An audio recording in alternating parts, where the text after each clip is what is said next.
Et à présent, donc, j'appelle monsieur le directeur de la pêche et des produits de l'aquaculture pour présenter son rapport. Merci, Monsieur le Président. Monsieur Loualier, Monsieur le Président de l'APOI, Monsieur le Secrétaire Général, Mesdames et Messieurs élus de l'APOI de Tizi Ouzou, Messieurs les... Du silence, s'il vous plaît. Messieurs les membres de Parlement, ces deux chambres, honorable assistance, salam alaikum. Donc, dans la présente présentation, je vais essayer de donner un point de situation sur le secteur de la pêche et de l'aquaculture dans la wilaya de Tizi Ouzou. Donc, on va commencer par une introduction. La façade maritime de la wilaya de Tizi Ouzou s'étale sur un linéaire de 67 km couvrant 5 communes côtières, à savoir Mizrana, Tigzirt, Iflissine, Azfoun et Aïtchefa. Elle est caractérisée par des fonds marins très accidentés et un plateau continental très réduit. La wilaya compte 2 infrastructures portuaires dédiées à la pêche, donc dans le port de pêche et commerce, donc c'est un port mixte d'Azfoun, et le port de pêche et de plaisance de Tigzirt. Je vais rappeler un petit aperçu sur la direction de la pêche, dont l'intitulé a récemment changé. Auparavant, c'était direction de la pêche et des ressources halieutiques. Actuellement, c'est direction de la pêche et de l'aquaculture. Elle a été créée selon le décret exécutif numéro 21-436 du 4 décembre 2021. Donc, la direction compte 3 antennes réparties sur 2 wilayas, car le secteur, en termes de compétences territoriales, on est compétent sur 2 wilayas, à savoir la wilaya de Tizi Ouzou et la wilaya de Bouira. Donc, on dispose de 3 antennes, 2 à Tizi Ouzou, à savoir Azfoun et Tigzirt, et l'autre dans la wilaya de Bouira. On va passer aux indicateurs socio-économiques du secteur. Donc on va commencer par les infrastructures portuaires, comme je viens de le dire. Donc la wilaya dispose de 2 ports. Donc le port mixte pêche et commerce d'Azfoun, qui est réceptionné en 2001. Il est caractérisé par un linéaire d'accostage de 568 mètres linéaires, une superficie du terre-plein de 6,4 hectares et la surface du bassin du port elle est de 2,67 hectares. Donc il a une capacité d'accostage, d'accueil de 50 unités de pêche, plus un bateau de commerce de 3000 tonneaux. Les 50 unités de pêche donc, sont réparties en 5 chalutiers, 15 sardiniers et 30 petits métiers. Donc il est à noter que cette capacité n'est pas du tout suffisante. Actuellement déjà, elle est sursaturée.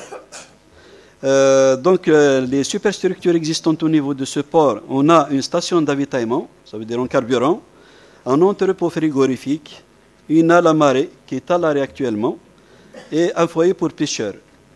En plus de 57 cases pour pêcheurs, un hangar de ramondage, un chantier de construction et réparation navale et une fabrique de glace.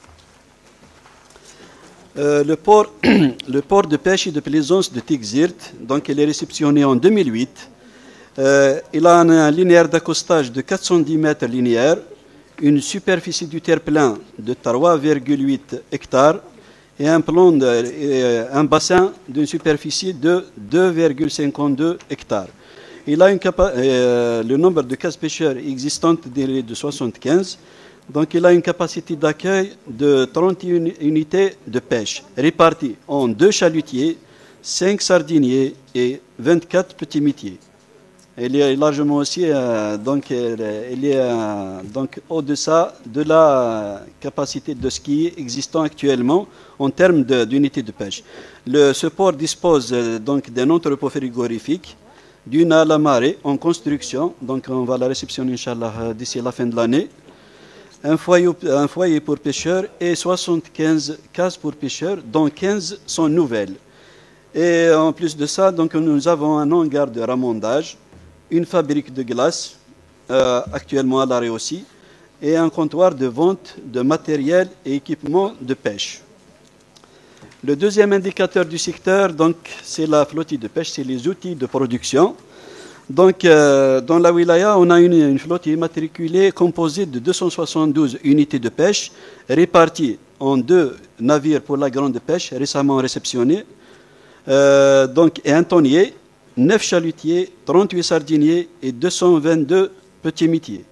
On observe bien que les petits métiers représentent plus de 80% de la flottille de pêche. Comme deuxième outil de production aussi, nous avons les inscrits maritimes, ça veut dire les effectifs marins. Cet effectif marin il est composé de 684 inscrits, répartis sur 229 patrons de pêche, 48 mécaniciens et 407 marins-pêcheurs. Nous avons un graphique montrant l'évolution de ces 2 paramètres. Nous avons une flottille qui a presque triplé entre 2000 et 2024, parallèlement aussi aux effectifs marins, qui a évolué aussi de la même manière. Donc actuellement, on se retrouve à 684 inscrits maritimes. Concernant la production, donc la production issue de la pêche maritime, la moyenne enregistrée dans la wilaya, elle est de l'ordre de 860 tonnes par année, se répartissant sur 4 groupes d'espèces. Nous avons le poisson blanc, le poisson bleu, les crustacés et les mollusques. Donc le poisson bleu représente près de 70% de ces débarquements. À titre indicatif, durant l'année 2024, on a enregistré une production de 433,1 tonnes, réparties par les groupes d'espèces. Donc on a enregistré aussi, donc le poisson bleu représente, vous avez le graphique, donc le poisson bleu représente 66% de cette production. Le graphique qui va suivre donc représente l'évolution de la production de l'année 2000 jusqu'à l'année 2024. Là, nous avons enregistré la plus grande valeur de cette production. Elle est enregistrée en 2012, avec une production de 1666 tonnes. Mais de manière générale, donc la moyenne de la production ne s'éloigne pas trop de la moyenne qu'on a déclarée récemment, donc 800 tonnes. Malgré que vous avez un graphique en face, là où on a représenté l'évolution de la production et l'évolution de la flottille. La flottille, elle est en nette évolution. En nette évolution. Par contre, la production n'enregistre pas le même itinéraire. Donc, la production, l'augmentation de la flottille ne se traduit pas forcément par une augmentation de la production. C'est de là qu'on enregistre, même à l'échelle nationale, donc ça va de soi. La production nationale, elle tourne toujours autour de 100 000 tonnes par année. C'est de là aussi que provient la stratégie du secteur, c'est de s'orienter vers la grande pêche. L'une des solutions pour pallier au manque en production, pour arriver à un ratio de consommation considérable.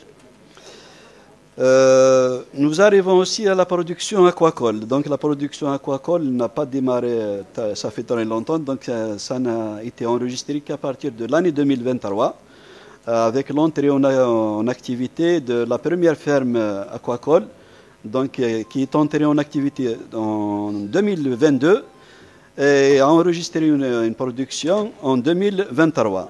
Donc en 2023, elle a enregistré une production de 270 tonnes de dorades et de moules. Bien sûr, on a aussi une ferme de conchyliculture produisant des moules et des huîtres qui est entrée en activité, mais pas à pleine capacité. Nous avons aussi enregistré en 2024, à travers la même entreprise, donc une production équivalente de l'ordre de 270 tonnes. À titre indicatif, la salle Tifralé qui est entrée en 2022 et depuis cette date jusqu'à l'année 2025, elle a enregistré une production de l'ordre de 822 tonnes, 822,11 tonnes. Et l'entreprise appartenant à M. Lahilah, donc la spécialisée dans la conchyliculture, il a produit 12,446 tonnes. La production aquacole vient se joindre à la production halieutique provenant de la pêche maritime. Donc c'est comme ça qu'on a atteint en 2023 une production de 1000 tonnes. Donc ça vient compenser le manque qui est enregistré au niveau de la pêche maritime. On passe au volet aquaculture. Donc pour l'aquaculture, on commence par les zones d'activité. Donc c'est des zones, c'est des structures d'appui à l'activité qui se fait en mer.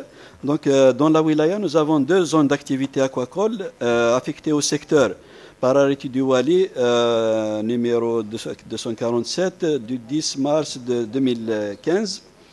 Nous avons la zone d'activité située donc à Mazer, commune de Mizrana, d'une superficie de 15 hectares et demi.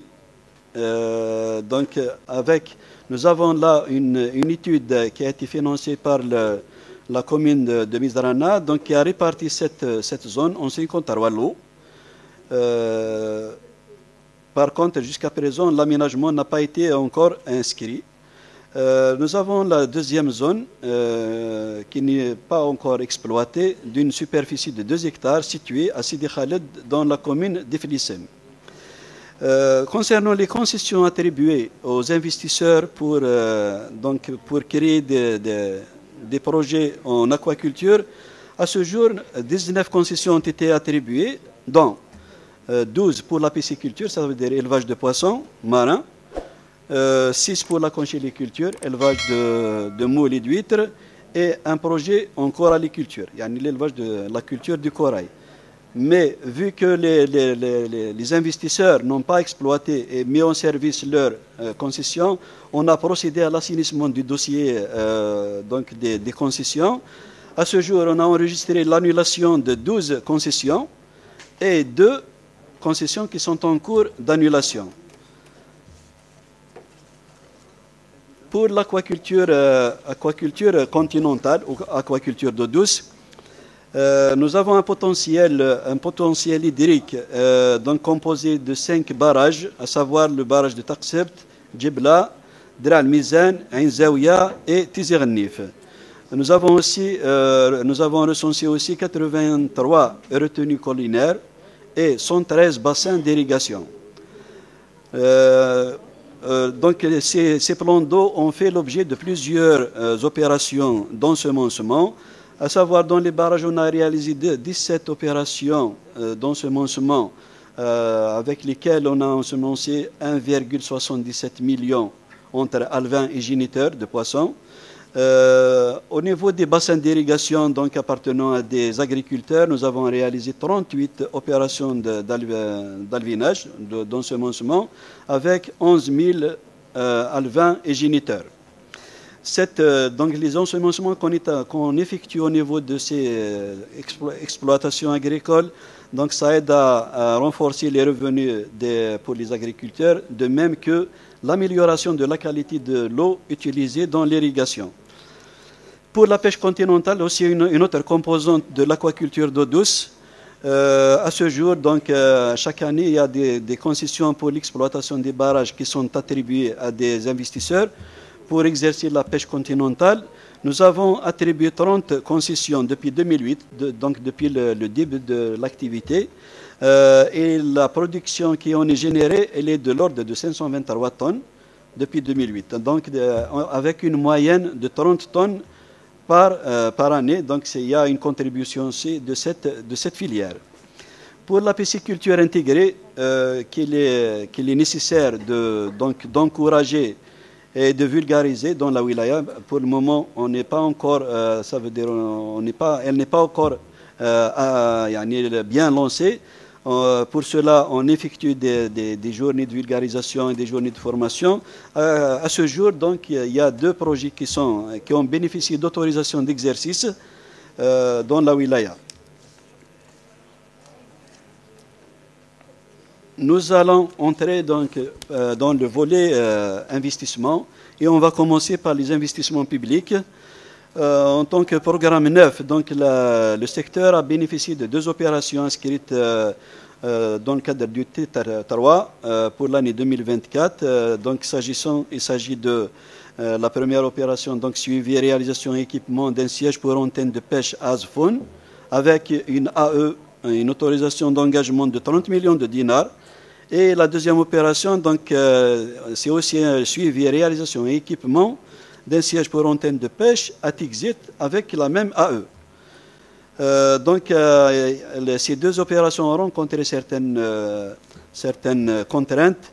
Après la levée de toutes ces contraintes, les ODS de démarrage ont été émis en date du 18/5/2025 et les travaux sont actuellement en cours. Concernant, on a aussi d'anciens programmes, c'est des investissements inscrits sur le budget du Fonds national de développement de la pêche et de l'aquaculture. Donc, ce n'est pas sur le budget de l'État, mais sur le fonds. Dans le cadre du programme 2005-2009, on a enregistré deux opérations qui sont inscrites au niveau de la wilaya. Nous avons l'étude de réalisation et équipement d'une Alamari à Tixit que je viens de déclarer qu'elle est en voie d'achèvement. Donc, on va la réceptionner, Inch'Allah, d'ici la fin de l'année. Elle a été à l'arrêt depuis 2019 et les travaux ont repris le mois d'octobre 2024. Donc actuellement, elle est en achèvement. La deuxième opération, inscrite toujours sur le Fonds national de développement de la pêche, FNDPA, donc il s'agit de la réalisation d'un site d'échouage à Ibhrizen, dans la commune d'Aïtchefa. Ce projet il est à l'arrêt depuis 2014. Malheureusement, les travaux n'ont pas encore repris. Il y a une tentative de reprise. Donc, en 2023, il y avait une étude, donc une estimation des travaux à réaliser pour l'aménagement d'un accès à cette plage. Donc, une fiche technique nous a été établie par les services de la DTP, que nous remercions. Mais à ce jour, donc, la poursuite des travaux n'a pas été inscrite.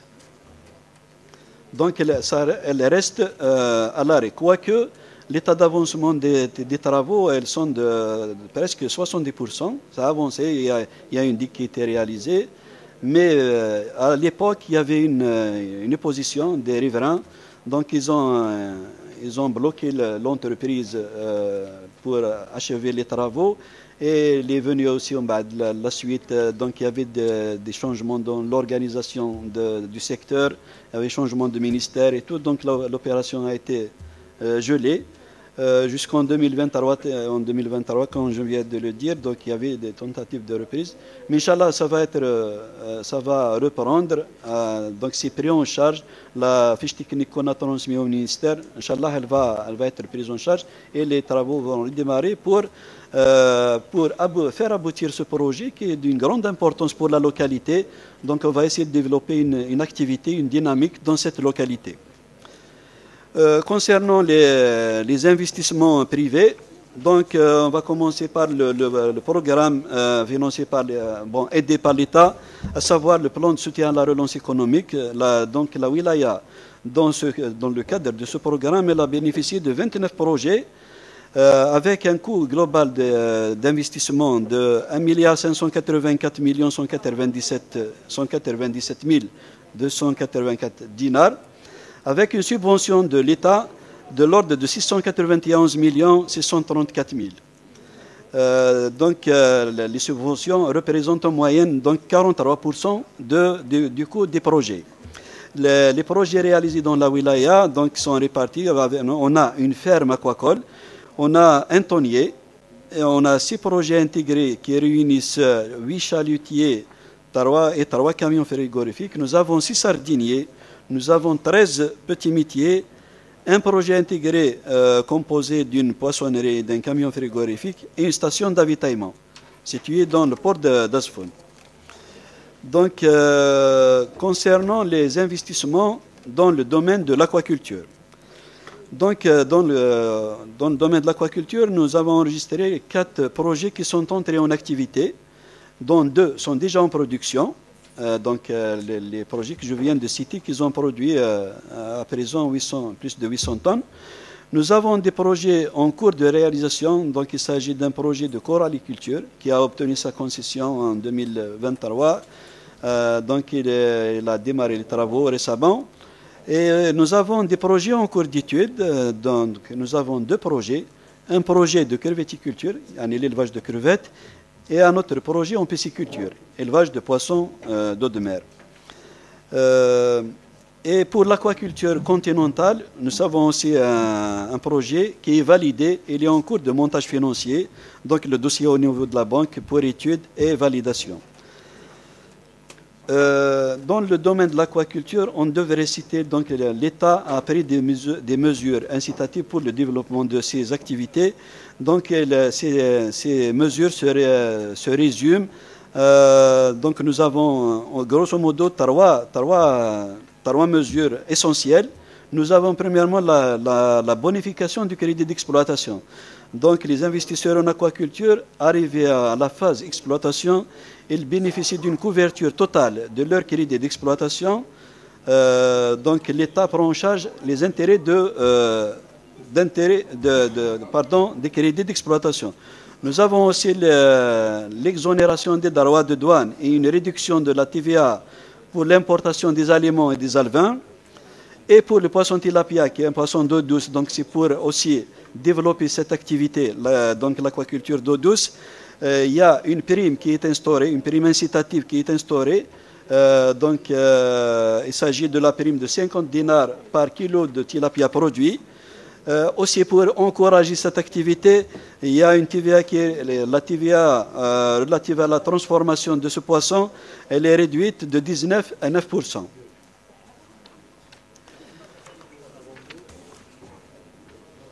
Donc nous passons à la contribution du secteur dans les caisses du Trésor public. Nous avons premièrement les redevances relatives aux autorisations et aux permis de pêche. Donc il y a des redevances qui sont générées par l'activité. En 2024, nous avons 427 autorisations de pêche qui sont délivrées. Donc avec une redevance de l'ordre de 1 598 000 dinars. Par contre, en 2025, donc jusqu'au mois de septembre, nous avons enregistré 350 autorisations de pêche délivrées avec des redevances de l'ordre de 2 018 000 dinars. Là, on enregistre la révision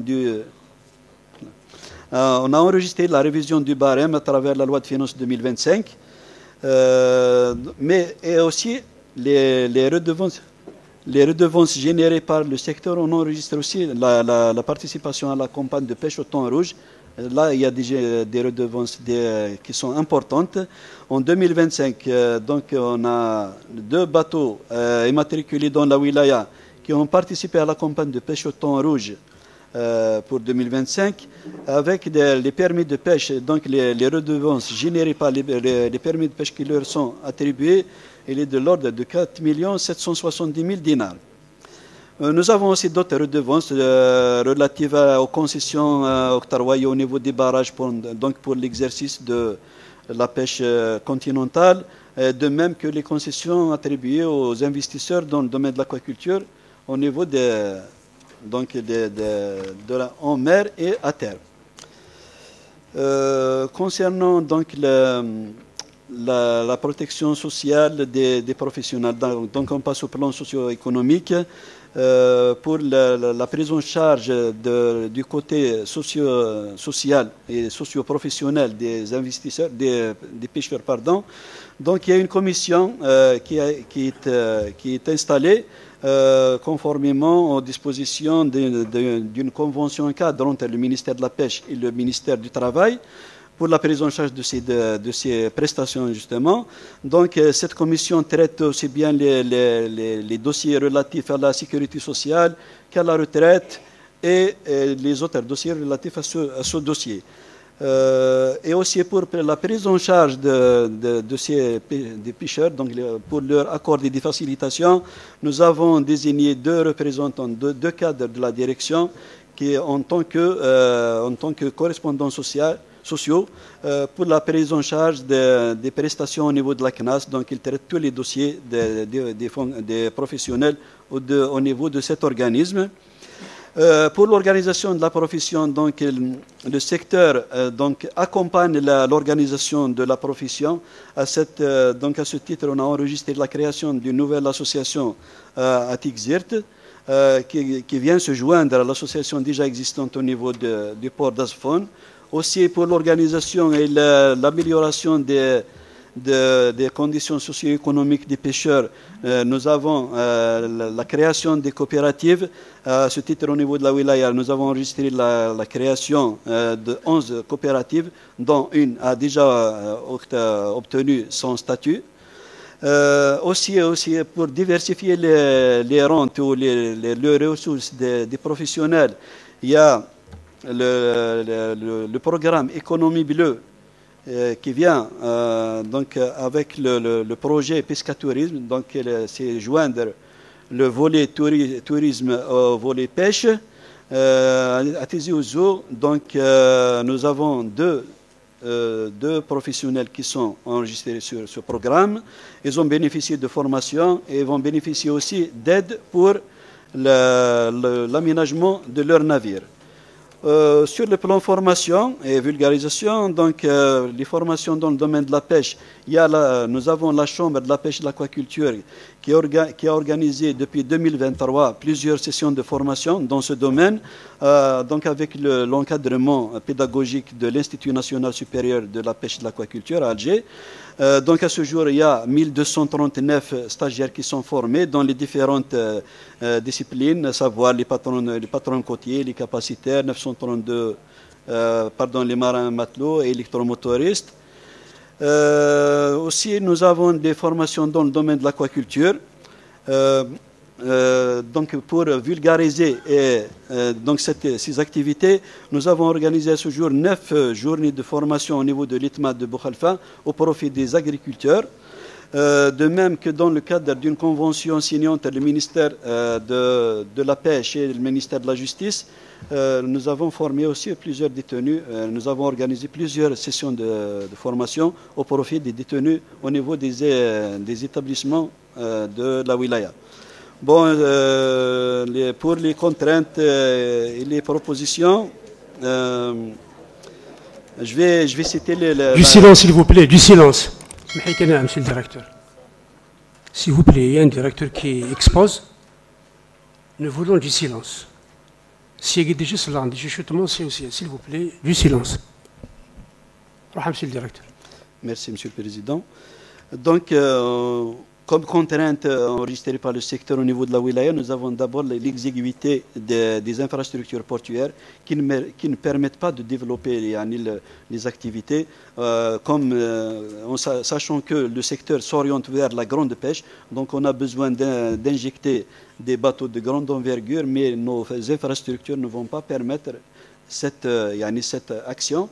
Donc c'est à cet effet qu'on propose l'inscription d'opérations d'extension de ces infrastructures portuaires, ou même on peut aller jusqu'à inscription d'un nouveau port pour la wilaya qui serait un pôle régional qui va drainer. Nous avons actuellement un port à l'ouest et un port à l'est. On aimerait bien que ce soit à Tizi Ouzou que sera inscrit un nouveau port pour intégrer cette orientation du secteur, à savoir la grande pêche. Je ne vais pas tout citer. Donc, nous avons aussi la nature juridique du terrain qui cause un peu de problème. Donc, la plupart des terrains, c'est privé. Donc, on ne peut pas, par exemple, développer l'activité d'aquaculture d'eau douce. Ça nécessite des zones d'activité. Mais là, jusqu'à présent, on n'est pas parvenu à identifier des zones pour développer cette activité. Aussi les professionnels au niveau des ports, donc il y a certains contrats qu'on a enregistrés. Donc nous avons le manque par exemple des casse-pêcheurs, c'est pas suffisant le nombre qui est existant. Nous avons aussi l'absence d'unités de soins au niveau des ports, les moyens de levage, donc aussi pour renflouer les bateaux à des fins de réparation et tout. Donc nous avons aussi le manque de structures de formation. Actuellement, les formations se font au niveau à Tixirt, elle se fait au niveau du CFPA de Tixirt. C'est des salles qui nous ont été affectées par le secteur de la formation professionnelle, que nous remercions à l'occasion. Et au niveau du port d'Asfon, elle se fait au niveau du siège d'une association. Donc on aimerait bien que le secteur dispose de ses propres structures pour la formation. Et je vous remercie pour votre absence. Monsieur le directeur. Merci.